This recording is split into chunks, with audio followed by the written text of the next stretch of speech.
Simplicity means knowing what matters and what does not matter. That is what Einstein meant. Quite often, however, pitchers tend to complicate their world with their needs, their fears, and their desire to succeed. My express view to them is that the game of baseball is simple. People are complicated. Many of them tend to think that there must be more to the game than executing a pitch. In terms of behavior, there is not. Each singular pitch has a perfect simplicity that is audacious. And that comes from Harvey Dorfman, ABCs of Pitching. I love that. I love the line right there where it says, baseball is simple, people are complicated. This is a podcast completely surrounding simplicity. The thesis of this podcast, I would say, is to find a simple idea and take it very seriously. That is from Charlie Munger, one of my favorite minds out there. And then the other idea is, again, that the game is simple and we are the ones who complicate it. My name is Drake, and I am a coach that works with athletes on the mental side of the game. I view myself more as a researcher than I do a coach. To this day, not even 5 months into the year, I have taken 617 calls, and this platform here is my attempt to document the things that I am observing and the things that I am learning in real time with you guys. So thanks for being here. Let's dive right in. The first thing I want to do here is I want to go a little bit deeper on Harvey Dorfman's breakdown of simplicity. He says everything should be made as simple as possible, but not simpler, meaning not stupid. Intelligence is often valued in a pitcher, though too often that intelligence is converted into imagination. Matters become complicated not because of information, but rather because of interpretation. Matters are further complicated when significance is given to irrelevancies. The greatest truths are the simplest. I believe that to be very true. The greatest things in my life are often the most simple things. I've shared that the morning pages, which is 3 pages of stream of consciousness writing, is one of the most effective tools that I've ever used with an athlete. And all you really are doing is listening to yourself. It's a listening process. So once again, the greatest truths are the simplest. And so are the greatest pitchers. Not single-minded, but simple in their approach. They think small. They are focused on the task. They do not allow extraneous issues and circumstances to take them out of their game plan, which is simply to attack and execute. Now, I was a baseball player, so obviously I reference baseball a lot, but I think it's important to mention that this perspective is applicable to every single sport. Whether it's jiu-jitsu, it's lacrosse, it's baseball, it's football, the game is simple. You are the one that complicates it. And again, having a small focus is effective in any sport. Matters become complicated in any sport, in any endeavor, not because of the information, but rather because of the interpretation. One thing I love that Harvey Dorfman always says is that the symptoms that you feel of anxiety are exactly that. They are a symptom, and they are a symptom of a poor perspective.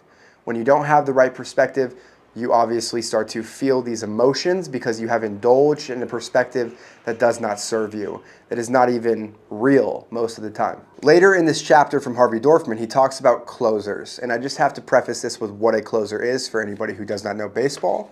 A game of baseball is 9 innings in college and professional. And at the end of the game, if the game is close, they bring in a pitcher who is the guy that closes the door, ends the game. This is typically a pitcher who throws harder. This is typically a pitcher who is very reliable, throws a lot of strikes, is very competitive, and doesn't give up many hits, doesn't give up many freebies, walks, hit by pitches. This is somebody that is meant to be very reliable. I was a closer at points in my career. And so this next part that I'm going to share with you really hit home for me because it's very applicable to what I experienced. It says, inexperienced closers that I have been associated with have often complicated their thoughts with the responsibility of saving another pitcher's runs. So pause. This is when a pitcher, a closer, comes into the game after one of the pitchers has let up some runners on base. So there's a runner on first and second, and the closer comes into the game to quote-unquote save the game. And the perspective that they have is saving the other pitcher's runs or saving the win for their team. Such thoughts on the mound qualify as irrelevant and therefore distracting. Too big, too complicated. Much of the success of San Diego closer Trevor Hoffman comes from intelligence and a narrow focus. When I come in, says Hoffman, I know how I feel, what I've got going, and how many good pitches I have. I go from there depending on the situation and the hitter. I try to keep it all as simple as possible. I think Harvey Dorfman does a great job speaking to potentially the language of maladjustment, which is another thing I got from Harvey Dorfman. And this is an ineffective way to speak. The needing to save the game is an inappropriate behavior. It's an inappropriate perspective. As a pitcher, your greatest job, shout out Greg Maddux, is to execute one pitch at a time. That is a simple focus. And when you come in and you are trying to save the game or save the win or save this other pitcher, these thoughts are irrelevant and distracting. It's too big and too complicated. Trevor Hoffman says narrow focus. That is one pitch at a time, the execution of a pitch. That is all that you can control. You have a 5-ounce baseball. You throw this 5-ounce baseball to the desired location. So again, fastball away. The minute that ball leaves your fingers, you have no control. A pitcher's focus simply is to execute this pitch ruthlessly. It is that simple. And again, to quote Trevor Hoffman, who is one of the greatest closers ever, I just try to keep it as simple as possible. So now I want to cover 3 principles that kind of complement this idea of staying simple. Number 1, let's dance with the girl that we brought to the party. What does that mean? Well, first I want to push you back to Trevor Hoffman talking about this narrow focus and what he's thinking about when he gets into the game. When he comes in, Hoffman says, I know how I feel, what I've got going, how many good pitches I have. I go from there. Depending on the situation and the hitter, I try to keep it all as simple as possible. So let's just full stop here. When he comes into the game, he knows what he has. Some days you just don't have certain pitches, and anybody who plays baseball knows that. Some days you wake up and your slider's not quite there, and so today you're going with your fastball and changeup. The way that I interpret that is that when he comes into the game, he knows what state he is in, and he knows what he needs to do to get himself into a state to perform, right? So if he's really amped up, he knows that maybe he needs to move a little bit slower. That's awareness, right? He says, I know what I've got going and how many good pitches I have. And so he's aware of what pitches he has, and he's going to dance with the girl he brought to the party. So whatever he's got today, he's going with. He's not trying to fix anything. He's focused on the task at hand, and he's focused on dancing with what he's got. And then my favorite part of this is he says, depending on the situation and the hitter, I just keep it as simple as possible. He goes from there. He has these things that he knows, how he's feeling, what pitches he has, and then when it comes time to compete, he lets the game take him where it takes him. He's not forcing anything, which is my second point exactly. Let the game take you where it takes you. So often as an athlete, when you get an ineffective focus, it's easy for us to try to force things to happen. Dance with the girl you brought to the party, go with what you got, be like water, and do not force, let the game come to you. Now I want to reference David Senra in the Founders Podcast. This is one of my favorite sources to consume from. I'm a firm believer that if you want better thoughts, consume from better sources, and this is one of those sources that I do believe helps me think better about the process. David Senra does a podcast on Roger Federer, one of the greatest tennis athletes ever. I've talked about Roger Federer in my podcast. I'm a huge fan of Roger Federer. He quotes Andy Roddick, who is talking about Roger Federer early in his career. Andy Roddick was the last American man to win a Grand Slam. He's a former world number one, and he was Federer's direct contemporary. And when he's asked about Roger Federer early on, this is what he said. I think it had progressed past the point of, is this guy going to be really good? I think that was a given. The question was, is he going to be Roger, or is he going to be Richard Gasquet, who is someone who is really, really good? I think people are lying to you if they say they can tell the difference at that stage, because the difference is inward. I think it was a given that Roger is going to be a top 10 guy, a top 5 guy, but there's a big difference between that and someone who is number 1, who wins a slam and is a relevant result maker for 10 years. Now, David Senra goes on to talk about founders because that's what he studies, and he says, I think maybe the most important thing about reading about these tennis players, and it's the same for founders, is how much of their success comes down to what is going on in their mind. Now, David Senra in this podcast goes on to talk about a dinner that he got to have with a great mental performance coach. He says, I had the accidental good luck of having dinner. I think it was probably like 2 years ago, with a mental coach of some of the top players in the world. This is not a coach that has anything to do with the physical aspect of your game. He focuses solely on the inner game of tennis, on what is going on in your mind. The gap between the number 4 player in the world and the number 3 player in the world is massive. The number 200th ranked player in the world is closer to number 4 than number 4 is to number 3. And he said the main driver of that was their mental discipline. Again, I just think that's insane. The gap between 4 and 3 is bigger than the gap between 200 and 4. And what is the difference in that gap? Mental discipline. That's crazy. So then in this podcast, we carry on, and David Senra quotes Roger Federer's own mental performance coach speaking directly about Federer, and I think you guys will like this. He says, when I see Roger today, I always tell him, what you do on the court is extraordinary, but how you handle your life to me is out of this world.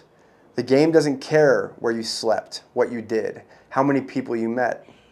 The game is pure, and he managed over 20 years to come out and play with humility and that same amount of connection it takes to be able to keep winning matches. The way he approached his work, the dignity, the level of concentration, to me, he's a role model. So I like this because it's talking about how not only he approached his work, but also how he approached his life. And over 20 years, he played with the same level of humility and connection that it takes to keep winning matches. He approached his work with dignity and a certain level of concentration. And I shared this because I think it's a simple approach in many ways. And he stayed true to his fundamentals and he stayed true to his values. And in a world where you are presented with a lot of distractions when you are having success, it's really easy to abandon the things that got you here. And he kept this simple, effective approach that led to a simple, effective behavior that allowed him to be consistent. So the next thing I put here is that the difference between good and great lives in the margins. In all these calls that I've seen with these athletes are some of the best athletes in the world at what they do. And yet the difference between the people that are really, really good and the people that are excellent, that are great, again, is mental discipline. It's in the margins. It's the little things. And the margin is almost always mental, once again. What you allow into your garden is what grows. And what I have found is that the greats are ruthless gardeners. That's how I would say it. The greats are ruthless gardeners. They protect their garden from outside noise and they pull the weeds. They are the ever guardians of their garden. Now, Federer himself, he says in his own words in a commencement speech, I've shared this before, but it's good for you to hear it again. Perfection is impossible. It's only a point. In the 1,526 single matches I played in my career, I won almost 80% of those matches. So again, 1,526 single matches, he won 80% of them. He then goes on to ask you a question. What percentage of points do you think I won in those matches? 54%. So he won 1,526 single matches. He won 80% of those matches. He only won 54% of the points. In other words, even top-ranked tennis players win barely more than half the points they play. When you lose every second point on average, you learn not to dwell on every single shot. You teach yourself to say, okay, I double faulted, it's only a point. What is that? A simple, effective perspective, a simple, effective behavior. It's only a point. Okay, I came to the net, I got passed. Again, it's only a point. Even a great shot, an overhead backhand smash that ends up on the top 10 playlist, that too is just a point. Here is why I'm telling you this. When you are playing a point, it has to be the most important thing in the world. And it is, but when it's behind you, it's behind you. This mindset is really crucial because it frees you to fully commit to the next point. And the next point after that with intensity, with clarity, and with focus. The truth is, whatever game you play in life, sometimes you are going to lose a point. Sometimes you are going to lose a match, a season, or a job. It is a roller coaster with many ups and downs, and it's natural when you are down to doubt yourself and to feel sorry for yourself. And by the way, your opponents have self-doubt too. Don't you ever forget that. But negative energy is wasted energy. You want to become a master at overcoming hard moments. That is, to me, the sign of a champion. The best in the world are not the best in the world because they win every point.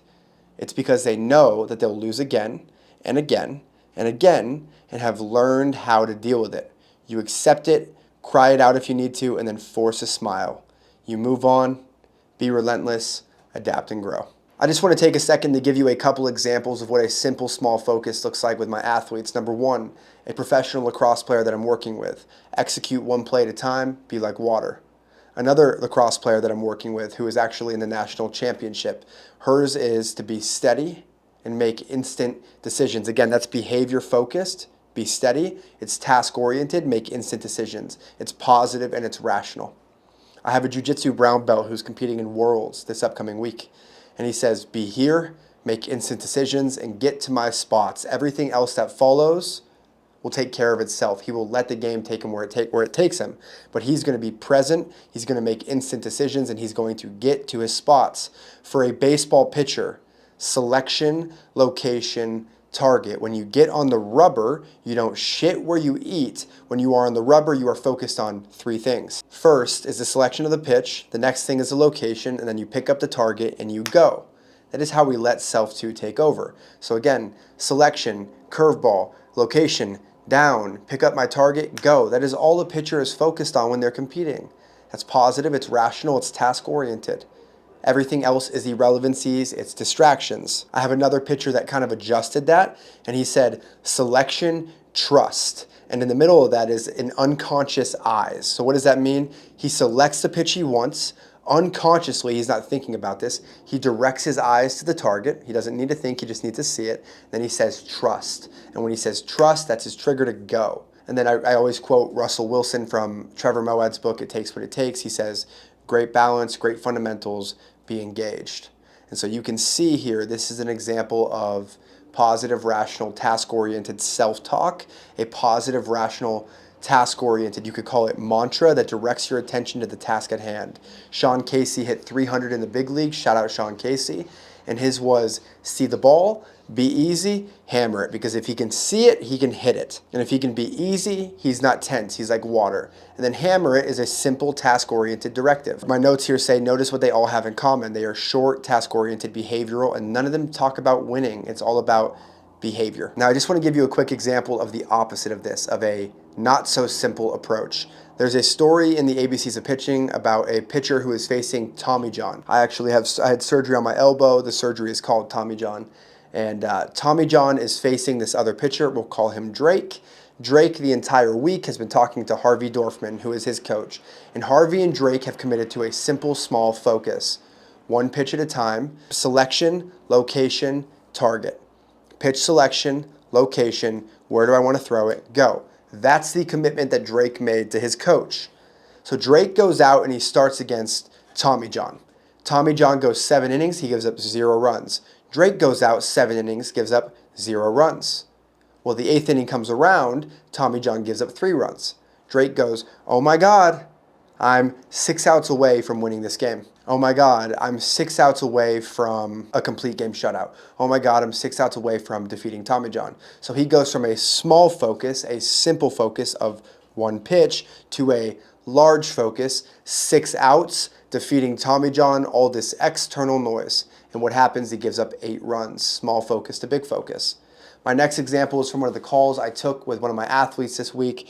He is a unbelievable pitcher who was pitching in a conference tournament at a Power 5 school, and he was facing a team that he had pitched against previously. It was about his only start in the year that he struggled, and we were talking about how it's easy to try to get one back, to try to beat this team because it went south last time you competed against them. That's inappropriate behavior. That's an ineffective focus that's making it more than it needs to be. That's adding and subtracting from the facts. What are the facts? The opponent is a nameless, faceless opponent.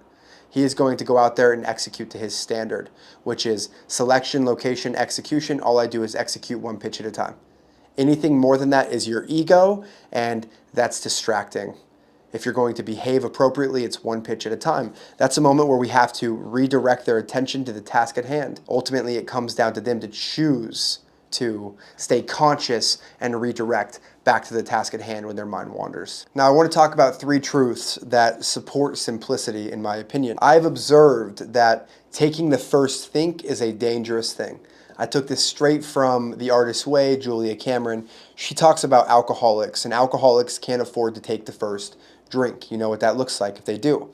And so as a recovering perfectionist, which is what you and I both are, we can't afford to take the first think.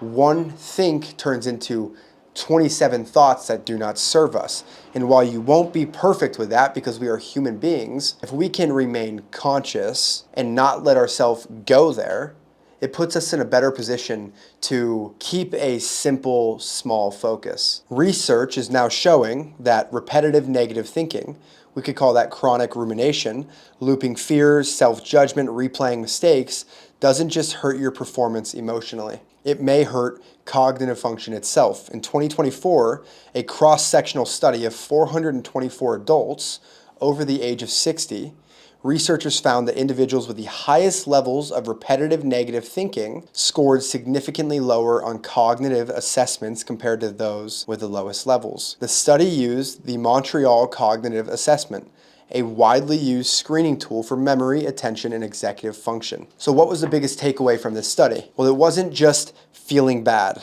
The researchers concluded that repetitive negative thinking was negatively associated with cognitive function itself. So in other words, the brain appears to deteriorate under chronic rumination. How crazy is that? Ruminating on negative thoughts is actually bad for your brain. This aligns with broader neuroscience research showing that chronic stress and persistent negative thought loops, 1, elevate cortisol, 2, they dysregulate your nervous system, 3, they impair your focus and memory, 4, they increase anxiety and depression, and 5, they reinforce destructive neural pathways. We know that neurons that fire together wire together. That's the idea of neuroplasticity. The brain wires around repetition. What you repeatedly think, you repeatedly become. You're always practicing something. Now, my second truth is that awareness is the entire game. I love this idea in the mental game of recognize, release, refocus. Novak Djokovic talks about how when you are competing, you're not going to be present all the time. You're not going to have this simple focus, simple approach, effective behavior all the time, and that's okay. He literally says it's okay. Then he talks about how conscious breathing brings him back to the present moment. So what that is he recognizes that he's not present. He recognizes that maybe he's starting to think big. First step is recognizing. He releases it. How? Well, his process is just to release it with a releasing breath, a conscious breath. And then he refocuses on the task at hand. That is what it looks like to recognize, release, and refocus. I think it's important to note that thinking about irrelevancies, things that are irrelevant from the task at hand, is expensive. There is a tax on your focus. Every unnecessary thought will cost you something, whether that's attention, whether that's presence, whether that's clarity, whether that's your energy, and this is an energy game, or simply just the execution of what you're trying to do. There absolutely is a tax on your focus when you are giving your focus to irrelevancies. A fear, when ruminated on it, when you contemplate it, it becomes a scenario. And this scenario that you play in your head becomes rumination. You start to ruminate on it. Rumination becomes emotion, and emotion becomes physiology.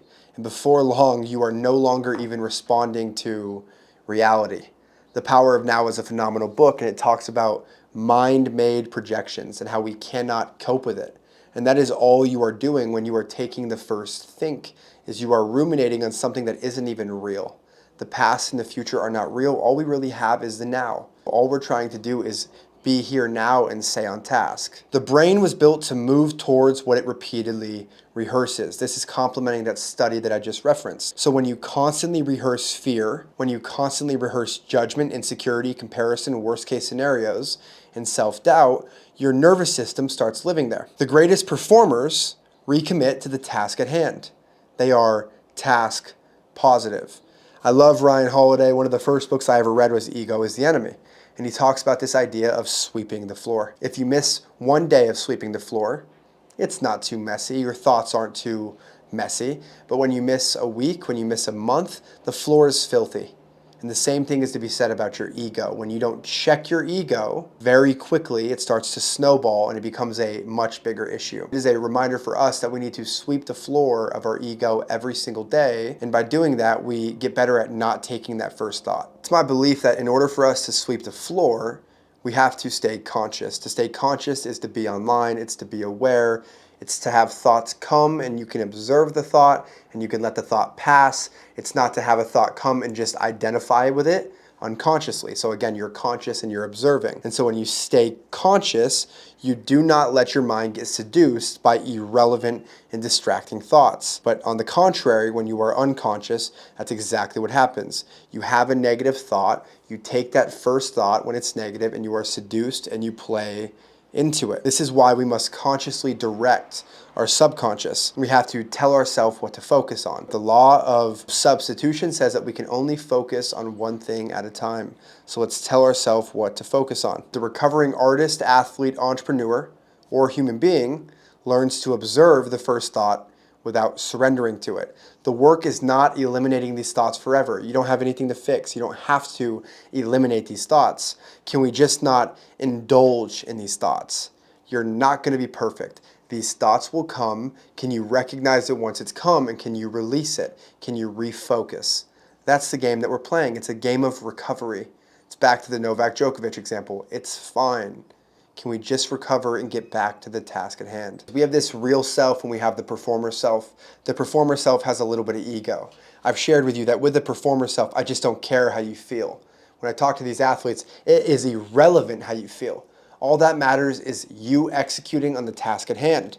But when I say things like that, it's easy to just go, well, my emotions don't mean anything. I should never pay attention to my emotions. And I just want to be careful there, because I do think that we need to allow our real self to process the things we need to process.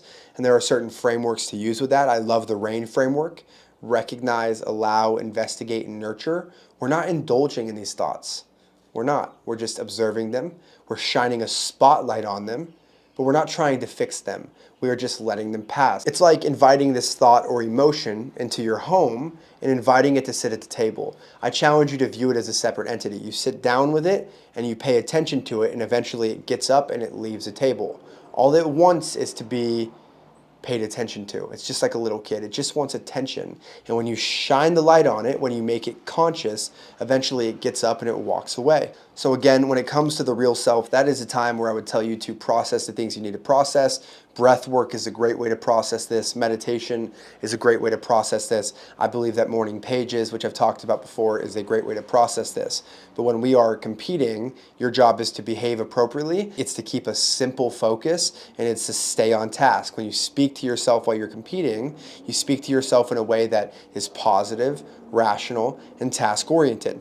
It does not matter how you feel, it matters how you behave. So to conclude this podcast, I'm going to touch on 5 tools to keep your focus simple and small. Number 1, assess the facts. Non-judgmental awareness, shout out to Inner Game of Tennis, talks about how we are not adding or subtracting from the facts. Judgment is nothing more than a personal egoic reaction, and judgment removes the ability to be spontaneous. And so remember that emotions are biased. We need to renew our mind with truths. We have to remind ourselves of who we are.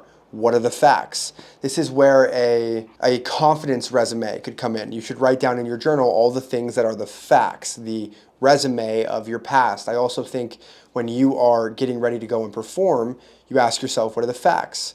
And when I talk to this athlete who is pitching against a team he's faced already and lost against, what are the facts? It's a brand new day. You are defined in the present moment. All you do is execute one pitch at a time. And so assessing the facts is a great way to keep your focus simple. The second thing is to leverage your morning pages. One of the greatest ways that I've heard Julia Cameron break down the morning pages is they're spiritual windshield wipers. They are wiping away the fog of your brain. This ineffective, inappropriate way of thinking, it's wiping them away. And when you wipe these away in the morning, 3 pages stream of consciousness writing, it allows you to see clearly. Again, I think my job as a mental performance coach or as a researcher, whatever you want to call it, is to help these athletes think clearly.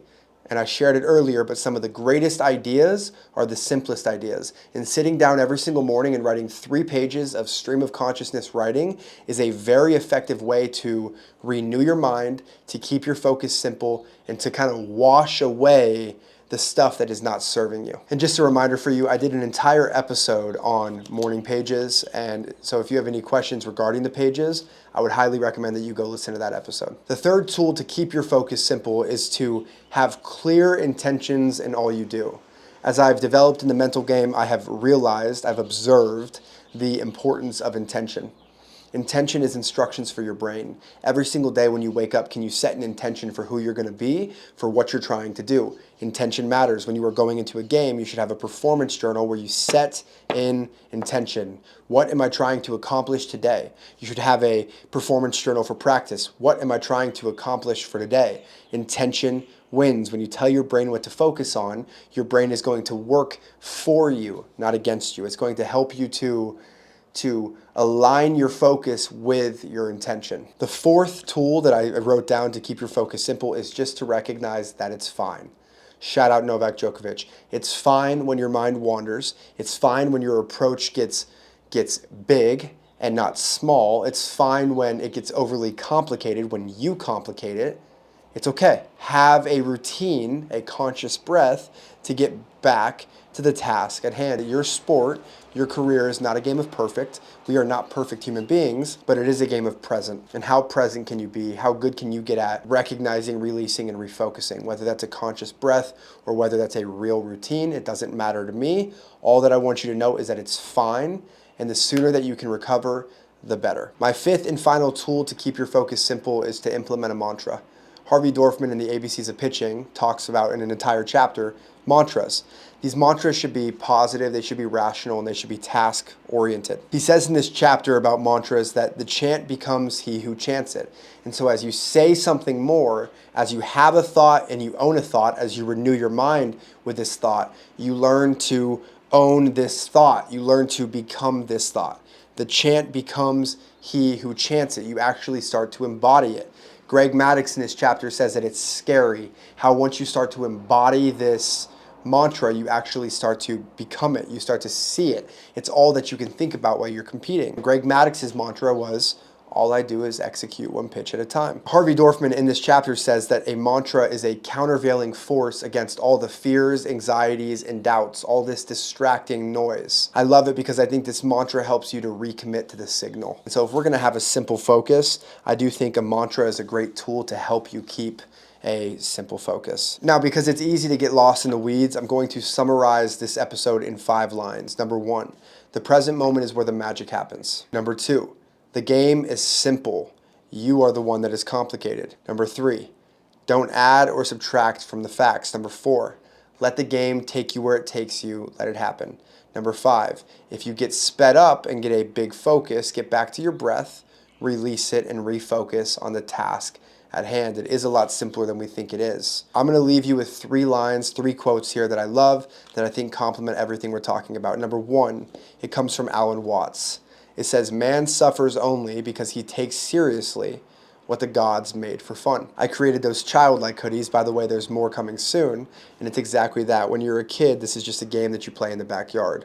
And as you get older, you suffer only because you take seriously what God has created for fun. Number 2, the second quote that I love, this comes from James Clear, the author of Atomic Habits. He says that focus is the art of knowing what to ignore. In a world full of noise, it's important that we can discern what the signal is. And then number 3, this comes from Hans Hofmann, and it says, the ability to simplify means to eliminate the unnecessary so that the necessary may speak. Referencing back to the Charlie Munger quote, let's find a simple idea and let's take it very seriously. And in this case, simplicity in your sports is this simple idea that we are taking very seriously.